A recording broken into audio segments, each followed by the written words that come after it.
Bienvenido de nuevo a Triela Digital. Agradecemos que nos acompañes en una nueva transmisión de las entrevistas del dominio de procesos.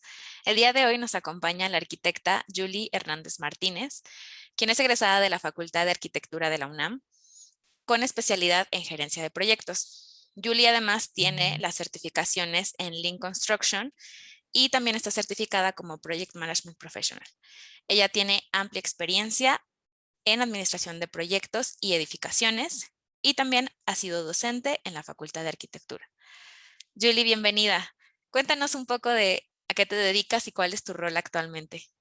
Muchas gracias por la invitación. Estoy muy contenta de poder compartir esta parte de calidad que vamos a tratar el día de hoy. Les platico un poquito. Yo me dedico a la gerencia de proyectos en la parte de arquitectura e ingeniería civil.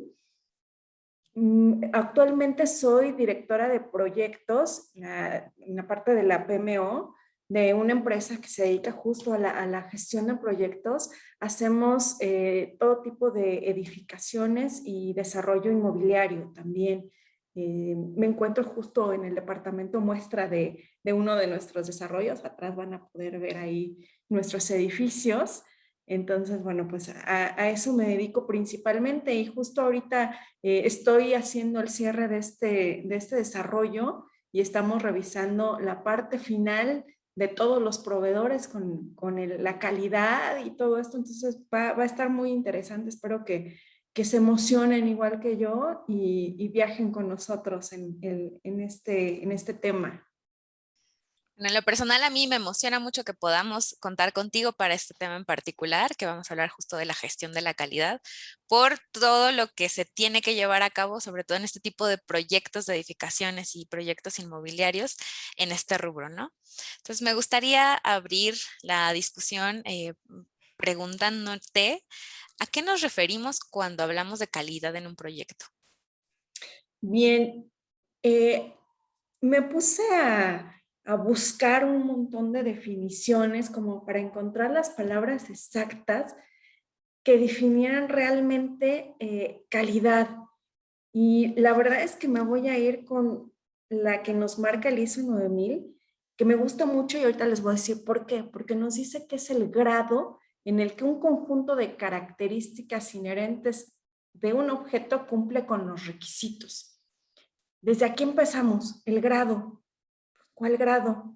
El grado que nos define nuestro cliente, el grado que nos definen las normas, porque estoy segura que no solo en mi profesión, sino en muchas otras, la calidad la define muchas normas.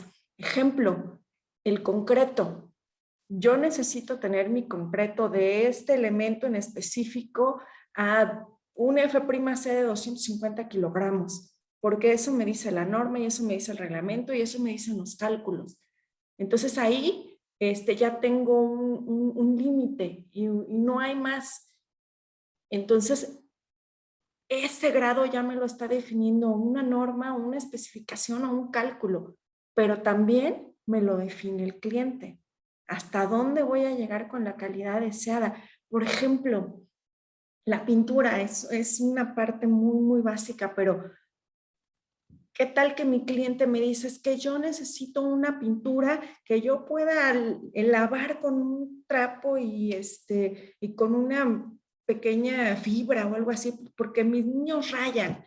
Ah, bueno, pues el grado de calidad de esta pintura va a ser una pintura lavable con ciertas características, pero va a haber otro cliente que me va a decir, bueno, yo nada más necesito que se vea blanco o morado o azul y necesito que sea lo más barato y que se quite rápido y no me importa porque voy a estar cambiando el color a cada rato. Bueno, este cliente en específico me está definiendo ese grado de calidad, pero es bien, bien importante que eso se defina al principio de cada proyecto. Porque qué tal que mi cliente quería esta pintura lavable y yo no le pregunté y nunca lo vimos y yo le puse una pintura como la otra, la básica, que su grado de calidad es mucho, muy diferente. Pues el cliente no me lo va a recibir porque él no es lo que él quería. Y yo no tengo cómo poder justificarlo, ni cómo decirle, bueno, pues es que no me dijiste. Bueno, pues es que tampoco me preguntaste. Entonces, justo por eso esta definición me gusta muchísimo, porque tiene que ver con un grado, con una especificación y con una idea que muchas veces no tomamos en cuenta, y al final en los cierres es cuando nos estamos peleando con todo el mundo, porque no me dijiste cómo lo querías, yo no sabía que lo querías de esta manera. Entonces es bien, bien importante definirlo en cada uno de nuestros proyectos al principio. Y cuando pasamos también a los contratos, en este caso con los proveedores, dejarlo ahí muy especificado, que no se nos vaya absolutamente nada. Entonces, bueno, pues creo que esta parte cumple. Ahora, un ejemplo también que quiero dar rápidamente, para los que se dedican más al diseño, también hasta en los planos hay un grado de calidad. ¿Cómo quiero yo mis planos? ¿Qué estoy esperando? Los quiero en PDF en alta, en baja, en media, los voy a ver en mi celular. ¿Cómo los estoy esperando? ¿Qué necesito que lleve mi pie de plano? Los quiero a color, blanco y negro. Todo eso es el grado de calidad que como cliente a lo mejor estoy esperando. Y si yo no lo especifico desde un principio, pues no voy a saber. A lo mejor también tengo una nomenclatura específica que necesito que tengan los planos por cuestiones de la empresa o porque las voy a meter a un programa que las va a leer de cierta manera. Por ejemplo, hay unos programas que uno sube los planos y lee en el pie de plano y entonces me ordenan los planos para que yo en obra o en sitio pueda estarlos revisando y haciendo anotaciones y check y todo. Pero si no hubieran especificados así, pues no los lee. Entonces, insisto, especificar desde un principio qué estamos esperando y hasta dónde vamos a llegar con cada una de las especificaciones. Digo, aquí en obras se manejan una cantidad de especificaciones Claro. inmensa, los catálogos son enormes y es bien, bien importante especificarlos perfectamente. Qué importante, porque sí, como dices, en este tipo de industrias, en este tipo de proyectos, ya de por sí hay una normatividad importante y grande que hay que tomar en cuenta para lo que vamos a desarrollar dentro del proyecto y, pues desde el inicio pedir estas especificaciones en los requerimientos para no retrabajar y para al final entregar ese grado de cumplimiento sobre esos requerimientos, ¿no? Sí, correcto. Un libro que tengo por ahí y que igual les puedo compartir es de Lean Construction. Nos menciona justo 10 problemas crónicos en la construcción. En la construcción tenemos muchos problemas, como estoy segura en muchas otras industrias, que decimos ya no son problemas, son oportunidades de mejora. Sí son oportunidades de mejora, pero a veces se convierten en un muy grave problema. Y uno de ellos es justo el control de calidad ineficaz, que no garantizan o que no nos permiten hacer un cierre correcto o hacerlo a la primera, porque a veces pareciera que en vez de estar edificando, construyendo, estamos, como dice mi director, deconstruyendo. A veces deshacemos para rehacer y creo que ahí no debemos llevar. Más adelante por ahí les voy a platicar de mis tres grandes ideas de control de calidad y para que lo entendamos un poquito mejor. Muy bien, pues siguiendo con este tema, ¿qué herramientas de calidad utilizas tú en tus proyectos? Utilizamos muchísimas, muchísimas, muchísimas herramientas, pero me gustaría platicarles de algunas, de no todas. Juicio de expertos y lecciones aprendidas son dos herramientas y las quiero platicar en un solo punto porque van muy, muy, muy de la mano. Normalmente el juicio de expertos viene por toda la experiencia y por lecciones aprendidas que nos hemos dado y que seguramente son golpes de ya lo hicimos una vez, ya nos equivocamos y aquí cuesta y cuesta bien caro y cuesta mucho en tiempo. Si ya me equivoqué una vez a la hora de ir verificando la calidad o de especificar la calidad, como les decía, nos va a costar. Si yo no especifiqué perfectamente que mi piso era del mármol Santo Tomás y que tenía que ir buzardeado y que tenía que ir sellado y se me olvidó una de esas partes y no viene en el contrato y a la persona que yo contraté para hacer eso, pues me dice, pues yo hice lo que aquí me pedían. chin, ¿y ahora cómo le hago? Me va a costar tiempo, me va a costar dinero, me va a costar, a veces nos llega a costar hasta el trabajo. Entonces, si de todo eso que ya aprendimos y que ya sabemos, nos conjuntamos al inicio del proyecto, platicamos de esas lecciones aprendidas que traemos cada uno de los que integramos el equipo, incluso las personas que lo van a realizar, nos acercamos con ella, oye, ven, ¿cómo haces este proceso? ¿Cuál ha sido tu experiencia? Bueno, pues mira, mi experiencia dice que lo hacemos de esta manera, pero si hacemos esta otra cosa nos queda mucho mejor. Ah, bueno, pues entonces lo especificamos juntos y hacemos que toda esa experiencia y esas lecciones aprendidas, buenas, malas, generen una buena especificación, una completa especificación que nos permita no solo saber qué vamos a usar y cómo lo vamos a usar, sino cómo lo vamos a verificar también, nos va a ayudar muchísimo. Otra, que si bien lo comentamos ya, son las normas. Yo sí las tomo como una herramienta. ¿Por qué? Porque las normas ya traen toda una investigación, un estudio, una manera de hacer las cosas, una aprobación. Entonces, las normas nos van a ayudar desde especificar la cosa más básica hasta el saber cómo tenemos que calcular una estructura, que ahí nos jugamos la vida y la muerte. Tenía un profesor en la facultad que siempre nos decía, a ver, señores arquitectos, los sismos no matan, lo que mata son nuestras estructuras. Entonces, aguas con los que calculamos, aguas con los que diseñamos, con los que construimos, con los que verificamos y con los que estamos gestionando este gran proyecto. Cuidado, cuidado. Nosotros somos los que matamos nuestras estructuras y nuestra manera de hacer las cosas. Entonces, las normas ya están, existen. Y sí, bien, como todo, se pueden mejorar. Pero ¿por qué la estamos buscando más? Ahí están. Tenemos que Ujú. tomar lo que ya existe. Y existen muchísimas normas que muchas veces no conocemos. Entonces tenemos que meternos, informarnos y plasmarlo en nuestro proyecto. De acuerdo a la norma tal, tal, tal, esto tiene que ser de esta manera. Entonces ahí sí, ni cómo movernos. Análisis de laboratorio, una herramienta que en algunas industrias se utiliza, en algunas no, dependiendo. Eh, Seguramente las industrias que fabrican algo harán análisis ya sea de verificación en sitio, destructivos, no destructivos. También aquí en la industria de la construcción hacemos análisis de laboratorios y las normas, volvamos nuevamente a eso, nos dicen cuántos análisis tenemos que hacer, cada cuánto, porque imagínense que vamos a colar 20, 30 niveles y que voy a hacer un análisis de laboratorio en cada olla.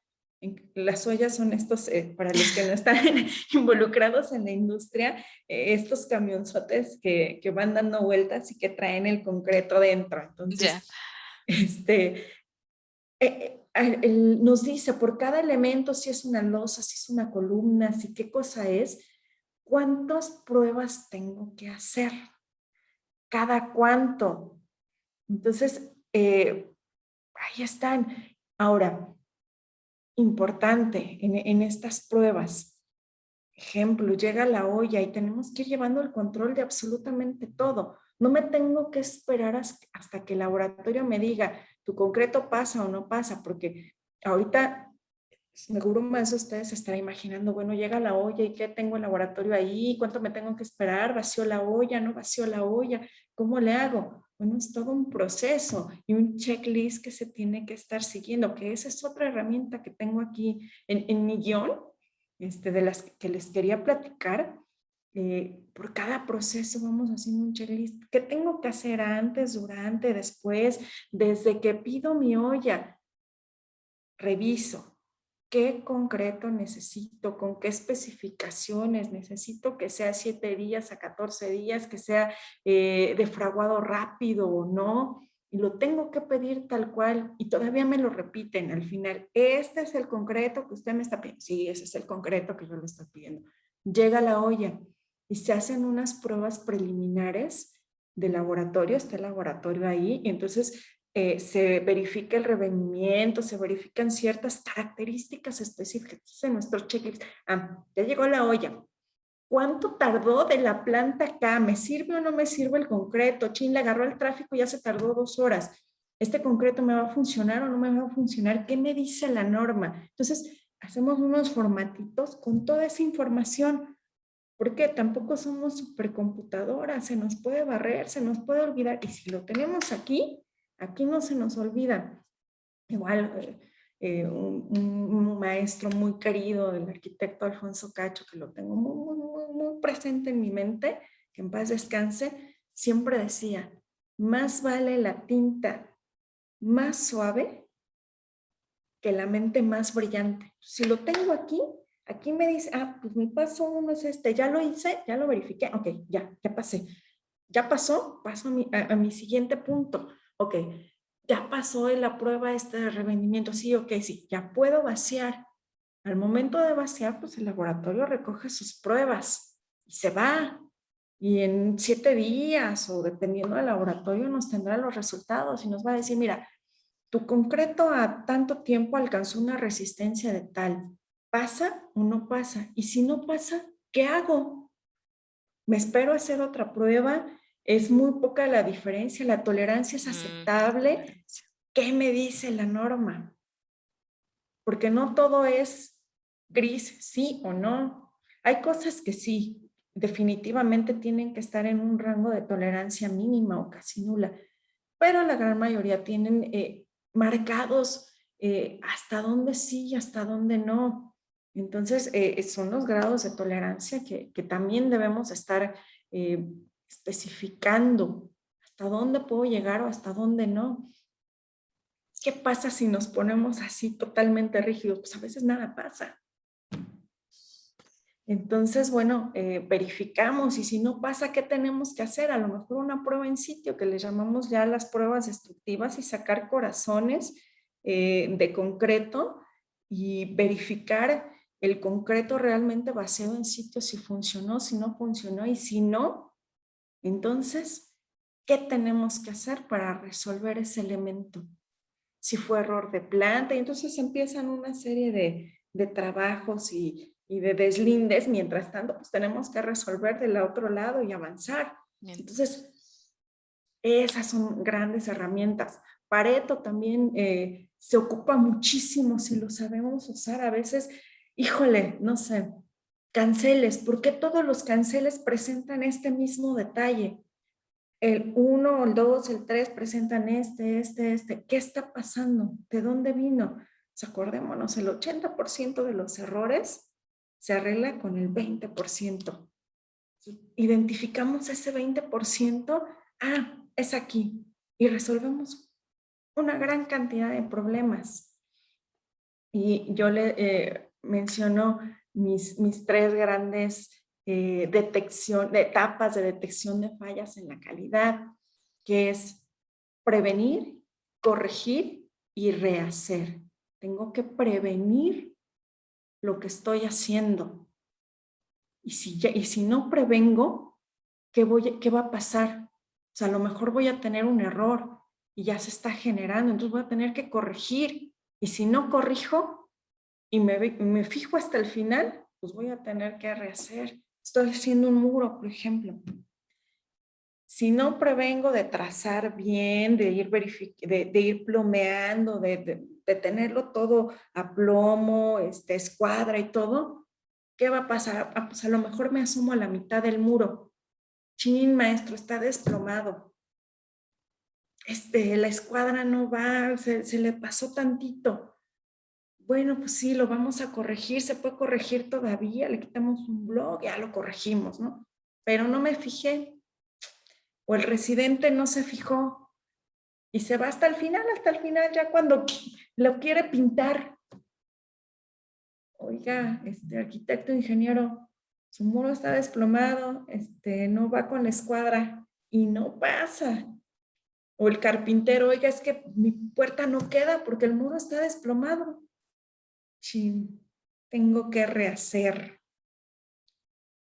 Y ahí ya vienen otras cosas que creo que ya tienes por ahí, te veo en tu cara que me quieres preguntar. Sí, no, estoy analizando todo lo que nos vas comentando, porque justo es también el nivel de impacto, ¿no? O sea, que va teniendo en estas etapas que obviamente lo que preferimos es prevenir, pero en muchos casos, pues es como sobre los resultados que vamos teniendo de estas pruebas y de estas mediciones, pues más bien es ir solucionando, ¿no? Que era justo lo que decías.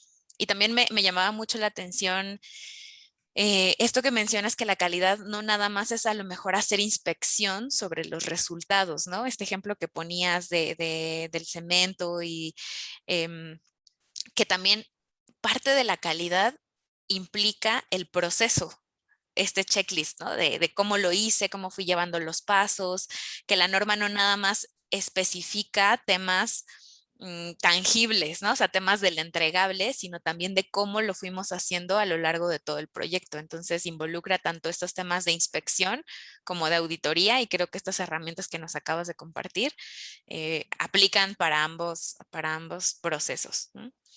Sí, correcto.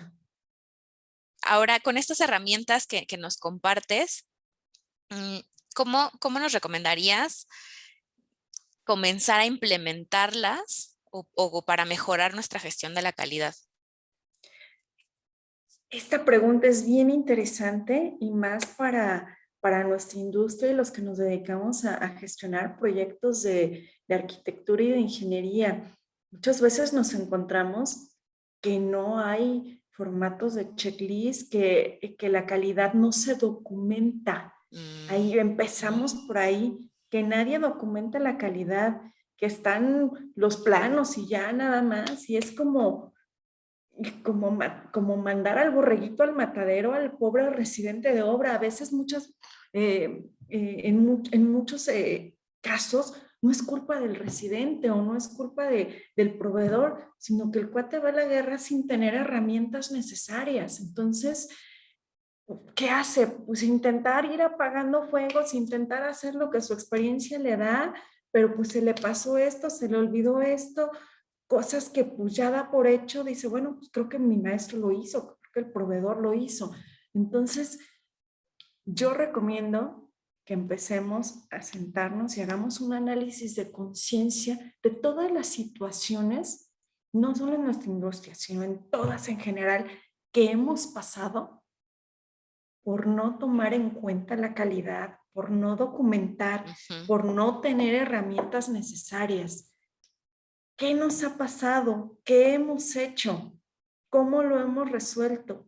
Y a partir de ahí, ¿qué necesitamos? Empezar paso a paso. Tampoco queremos comernos, yo siempre les digo, el pastel de una sola mordida, porque no vamos a poder rebanadita, rebanadita, y si no, vamos a engordar mucho. Entonces, poco a poco ir partiendo ese pastel, empezar por lo básico. Si voy a empezar por el diseño arquitectónico, bueno, empezar por ahí poco a poco. ¿Qué necesito? ¿Cómo le voy a hacer? ¿Cuáles son mis estándares? ¿Hasta dónde voy a llegar? ¿Qué me están pidiendo? Poco a poco, con un checklist. Un checklist a partir de lecciones aprendidas y de este análisis de conciencia. Y ya y tomando, insisto, las normas. ¿Qué me pide la norma? ¿Hay una norma para esto o no hay una norma? Ujú. No, no tenemos que empezar de un papel vacío. Existen normas. Entonces, creo que por ahí podemos empezar a especificar bien, analizar lo que estamos escribiendo. Muchas veces Ujú. ya las especificaciones estamos acostumbrados a copiar y pegar, pero realmente las leemos, realmente las entendemos, sabemos qué estamos pidiendo o nada más las ponemos por ponerlas. E insisto, verificar, verificar, verificar, antes, durante y después. No es un proceso que se termine al inicio o cuando veo el primer detalle. Es un proceso que tengo que ir revisando todo el tiempo.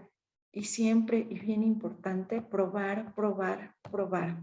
Hay muchas pruebas de laboratorio, muestras físicas, pruebas que se hacen en sitio. No darlo por hecho, de verdad probarlo y con las herramientas necesarias para poderlo hacer y documentar. Muy importante documentar. A veces se nos olvida o estamos tan agobiados que no documentamos. No nos cuesta nada anotarlo en la bitácora, anotarlo en una minuta, hacer un reporte semanal de todos mis elementos de calidad. Muchas veces esta parte de reportes que se hacen en la gerencia, no incluimos la parte de calidad y es bien importante. ¿Qué pasó esta semana? ¿En qué podemos mejorar? ¿Qué necesitamos? Y estar, los que están en sitio, estar en constante comunicación con la parte de la PMO, con su gerente, con su líder, tener retroalimentación constante. Creo que por ahí se puede empezar y lograr algo bien interesante. Claro, está buenísimo ese tip porque como dices, ¿no? O sea, no siempre documentamos todo lo que pasa y es al final del día una práctica que nos ayuda a la mejora continua.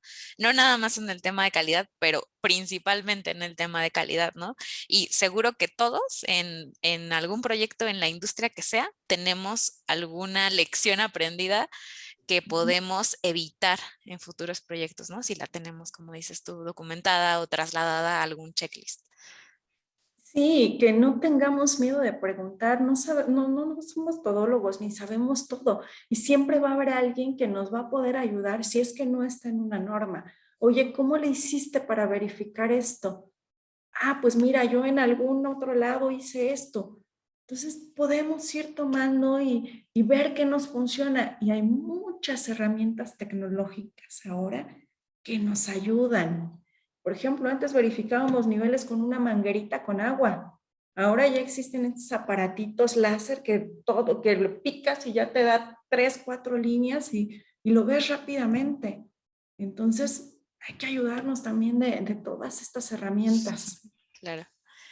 Julia, ahorita hablabas de las etapas de calidad, ¿no? Entonces ahí yo tengo una pregunta en cuanto a cómo podemos abordar el costo de la calidad, porque también muchas veces em, se busca reducir o ahorrarse de cierta forma este tema de costo de prevención. ¿Cómo lo abordamos? Yo siempre les digo que nos sale más caro no prevenir que hacerlo. ¿A qué me refiero con esto? Eh, Perdón, voy a regresar un poquito a esa frase. Siempre vamos a decir que prevenir es más barato que rehacer.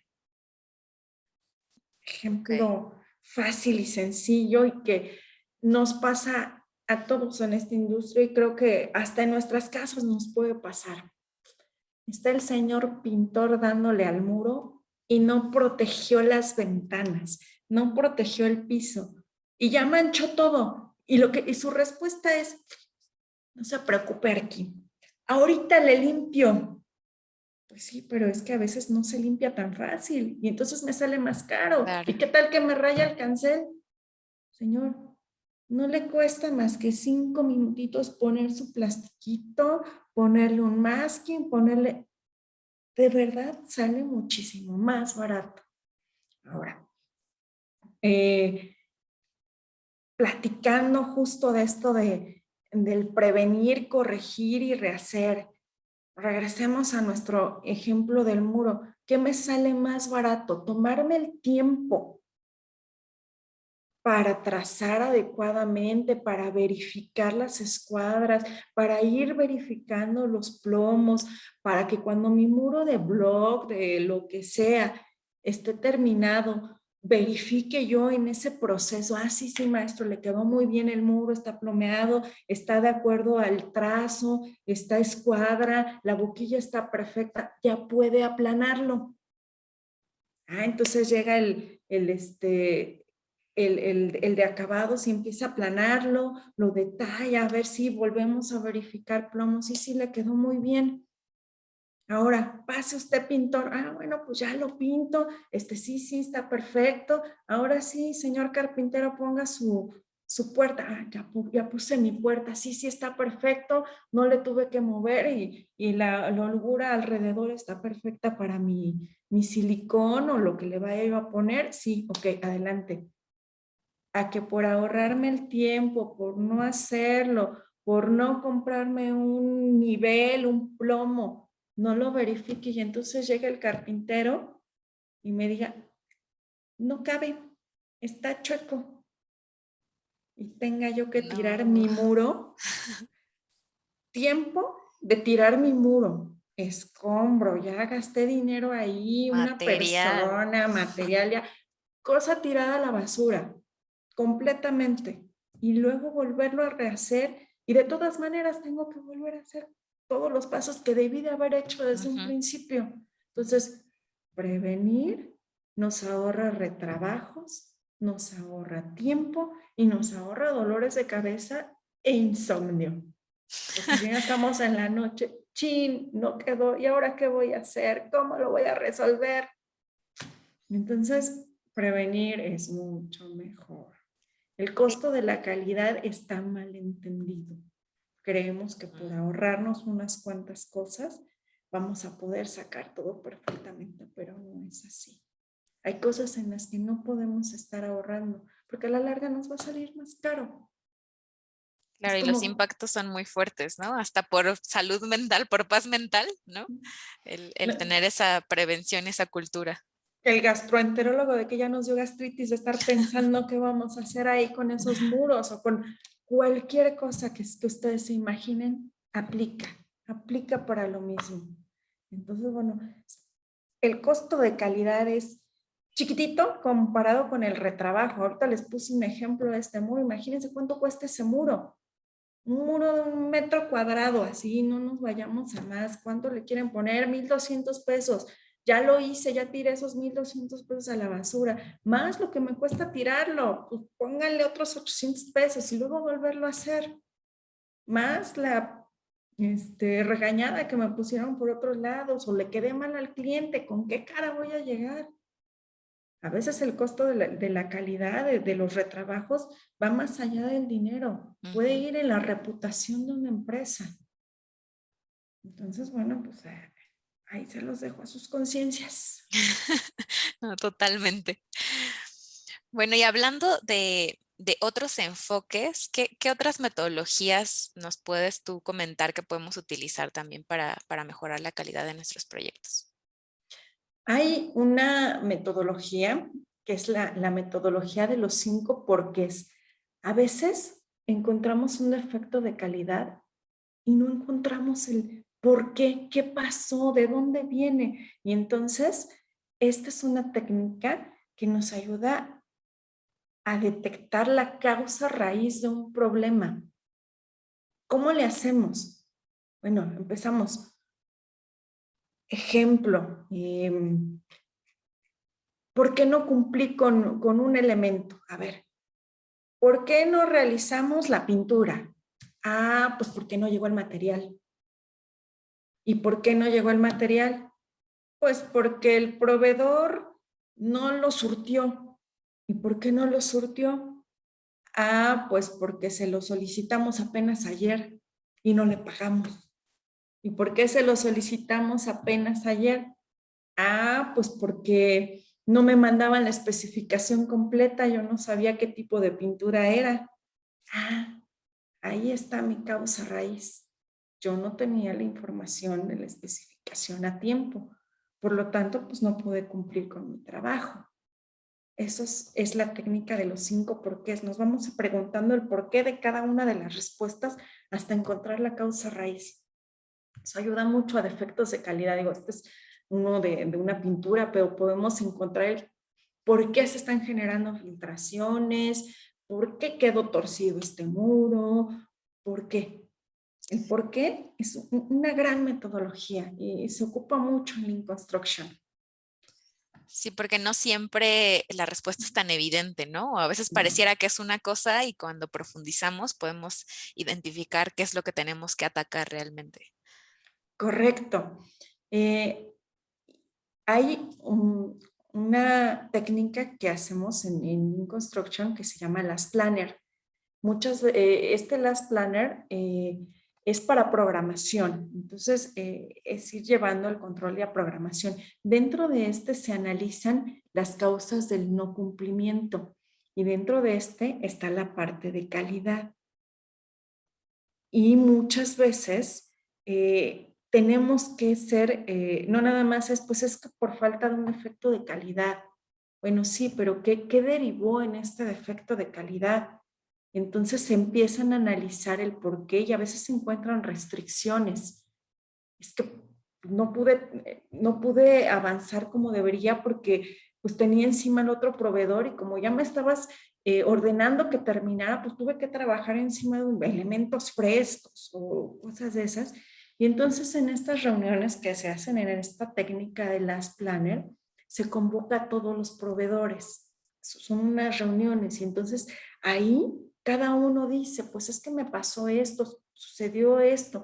Entonces el otro proveedor dice, bueno, es que si me hubieras dicho, si no sé qué. Entonces son como unas mesas redondas donde se comparte lo que sucedió y cómo poder resolverlo y que no nos vuelva a pasar. Entonces, esta es una técnica bastante interesante que si bien no está enfocada a la calidad, ayuda muchísimo a que no sucedan. Está enfocada a otra cosa, pero en mi experiencia nos ha ayudado a encontrar que ciertos efectos de calidad platicados entre varios proveedores que están inmersos en un mismo elemento se pueden reducir muchísimo. Y estos proveedores a veces comienzan a trabajar en conjunto y a veces ellos solitos se organizan y resuelven, no tienen que estar sentados esperando a que uno les resuelva. Entonces ya nada más levantan la mano y dicen, arquitecto, ya, venga y revíseme, por favor. Y funciona bastante bien. Otra técnica se le llama andón. Es una técnica de gestión visual. Aplica para algunas industrias o para algunas profesiones, en algunas no tanto. Por ejemplo, cuando queremos verificar algún muro o plafón de tabla roca, ¿qué pasa? Sí se tiene que verificar su nivel, su plomo, su bla, bla, bla, bla, pero muchas veces también es visual. Entonces, a distintas horas del día, pues le va a pegar la luz de tal manera que voy a alcanzar a ver que la perfacinta no quedó perfecta, entonces se ve la unión, pero a otras horas del día no, entonces vamos a tener que llevar una lámpara. Entonces son cosas que visualmente se tienen que verificar, que no hay una herramienta que tomemos y que la herramienta nos diga, pues es que la línea no te quedó perfecta, o en la pintura, pues es que se ven los brochazos.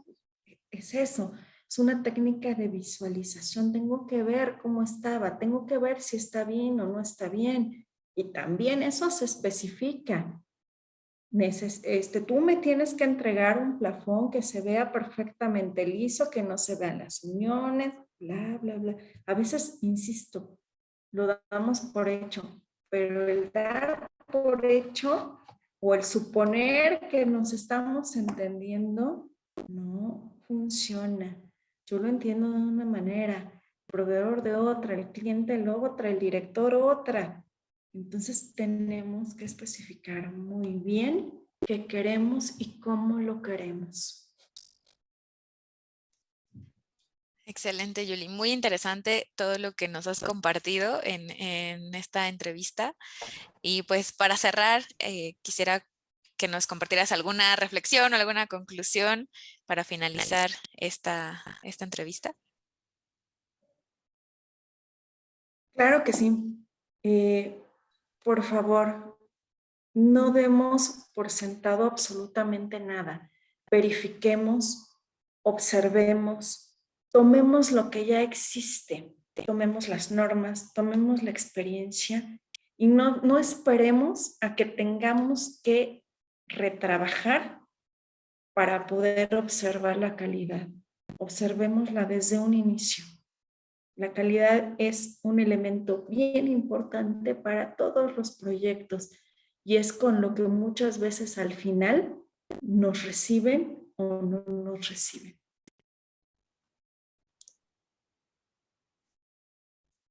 Bueno, Julie, pues muchísimas gracias por tu tiempo, por compartir con nosotros todos estos aprendizajes, todas estas herramientas.